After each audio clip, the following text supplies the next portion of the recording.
आचार्य चाणक्य कहते हैं, एक व्यक्ति का परीक्षण उसके त्याग, आचरण, गुण और कर्मों के द्वारा किया जाता है। किसी भी व्यक्ति को आप उसके कर्मों के द्वारा आसानी से जान सकते हैं कि वो इंसान अच्छा है या नहीं। यदि कोई व्यक्ति गलत तरीके से धन कमाता है और हर काम गलत तरीके से करता है, तो ऐसे व्यक्ति से दूर रहें। ऐसा इसलिए क्योंकि गलत व्यक्तियों का असर आपके जीवन पर भी बुरा पड़ सकता है। ठीक इसी तरह किसी भी व्यक्ति को सिर्फ देखकर आप उसके बारे में सही तरीके से नहीं जान सकते। ऐसे में आप सोने का उदाहरण ले सकते हैं, यानी कि किस तरह से उसे अपनी शुद्धता दिखाने के लिए कई चीजों का सामना करना पड़ता है। इसी तरह किसी व्यक्ति की सच्चाई जानने के लिए आप इन तरीकों का इस्तेमाल कर सकते हैं। किसी भी व्यक्ति को परखने का तरीका है उसके द्वारा त्याग करना। दरअसल आचार्य चाणक्य के मुताबिक जो इंसान दूसरों के सुख में खुश और उसके दुख में अपने दुख का त्याग कर दे, तो समझ लीजिए कि वो अच्छा इंसान है। दरअसल आचार्य चाणक्य के मुताबिक जो इंसान दूसरों के सुख में खुश हो और उसके दुख में अपने सुख का त्याग कर दे, तो समझ लीजिए कि वो अच्छा इंसान है।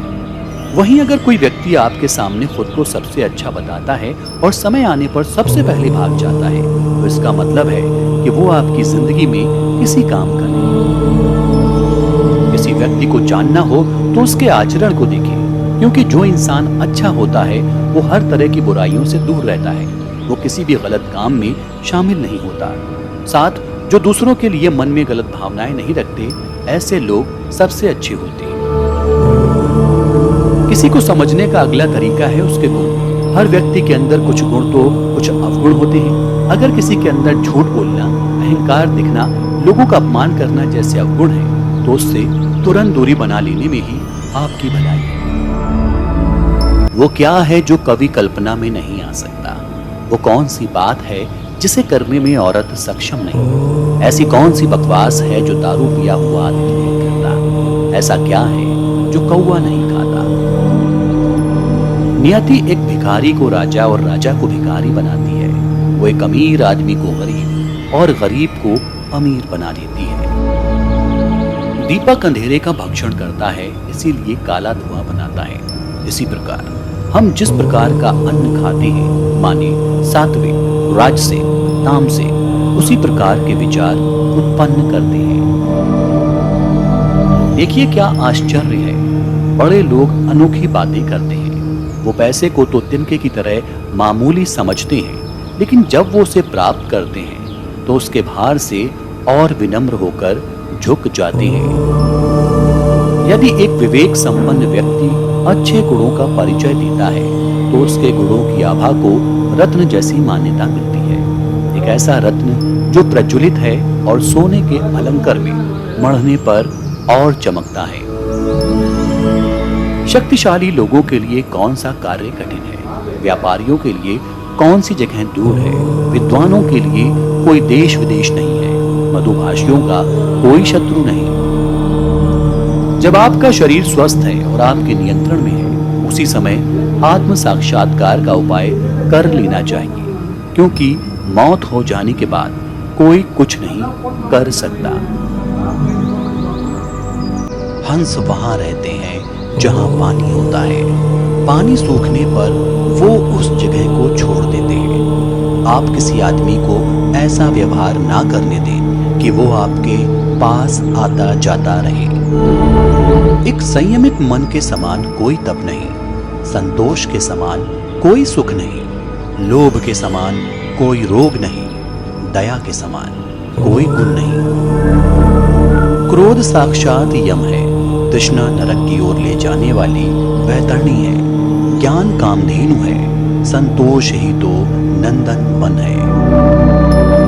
जिसके डांटने से सामने वाले के मन में डर नहीं पैदा होता और प्रसन्न होने के बाद जो सामने वाले को कुछ देता नहीं है, वो ना किसी की रक्षा कर सकता है, ना किसी को नियंत्रित कर सकता है।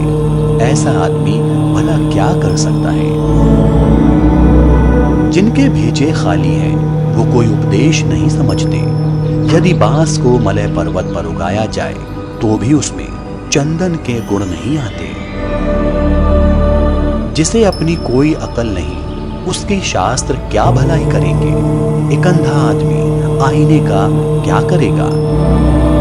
राजा लोग अपने आसपास अच्छे कुल के लोगों को इसलिए रखते हैं क्योंकि ऐसे लोग ना आरंभ में, ना बीच में और ना ही अंत में साथ छोड़कर जाते हैं। रिश्तों को लेकर कई अहम बातें बताई हैं। चाणक्य कहते हैं कि रिश्ते जितने अटूट होते हैं, व्यक्ति उतना मजबूत होता है। उन्होंने पति और पत्नी के रिश्ते को कैसे मजबूत बनाना चाहिए और किन बातों का ध्यान रखना चाहिए, इस पर भी बताया है। आचार्य चाणक्य कहते हैं कि दाम्पत्य जीवन को यदि सुखद बनाना है तो इसमें झूठ के लिए कोई भी स्थान नहीं होना चाहिए। पति और पत्नी के रिश्तों को झूठ बहुत कमजोर करने की कोशिश करता है, इसलिए इससे दूर रहना चाहिए। पति और पत्नी का रिश्ता बेहद पवित्र माना गया है। इसे समझदारी और आपसी तालमेल के साथ निभाना चाहिए। चाणक्य कहते हैं कि व्यक्ति को अपने रिश्ते में शक को कोसों दूर रखना चाहिए। शक इस रिश्ते को कमजोर कर तोड़ने में अहम भूमिका निभाता है। इससे गलतफहमी आती है और बाद में इसके कारण जीवन में जहर घुल जाता है। वो कहते हैं कि आपके जीवन में एक बार शक का प्रवेश हो जाए तो वो आसानी से दूर नहीं होता। चाणक्य नीति के अनुसार अहंकार भी दाम्पत्य जीवन में जहर घोलने का काम करता है। ये रिश्ते को खराब करता है।